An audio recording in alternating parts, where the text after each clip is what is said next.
সাবেক রাষ্ট্রপতি আব্দুল হামিদের বিরুদ্ধে অবৈধ সম্পদ অর্জন সহ বিভিন্ন অভিযোগে অনুসন্ধানে নেমেছে দুর্নীতি দমন কমিশন দুদক। রাজধানীর নিকুঞ্জ এক এলাকায় বাসভবনের সাজসজ্জা ও সৌন্দর্য বর্ধনের নামে রাষ্ট্রে প্রায় ২৪ কোটি টাকা ক্ষতি সাধনের অভিযোগ এনেছে দুদক।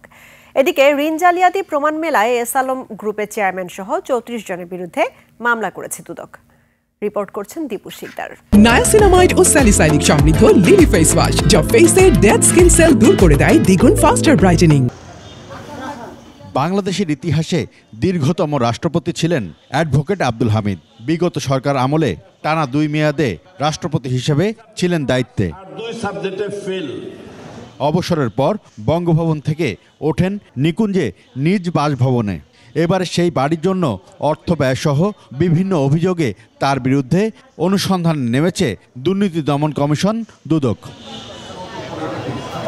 সংবাদ সম্মেলনে দুদক মহাপরিচালক জানান, নিকুঞ্জ এক এলাকায় বাসভবন সাজসজ্জা ও সৌন্দর্য বর্ধনের নামে রাষ্ট্রের প্রায় ২৪ কোটি টাকার ক্ষতি সাধন করেছেন তিনি। জনাব আব্দুল হামিদ সাবেক রাষ্ট্রপতি, গণপ্রজাতন্ত্রী বাংলাদেশ এবং অন্যান্যদের বিরুদ্ধে রাষ্ট্রপতি থাকাকালে ব্যক্তিগত সুখ বিলাসের জন্য ক্ষমতার অপব্যবহারের মাধ্যমে নিকুঞ্জ এক আবাসিক এলাকায় সাজসজ্জা এবং সৌন্দর্য বর্ধন প্রকল্প বাবদ রাষ্ট্রের ২৪ কোটি টাকা ক্ষতি এবং অবৈধ সম্পদের অর্জনের অভিযোগের বিষয়ে অনুসন্ধানের সিদ্ধান্ত গৃহীত হয়েছে।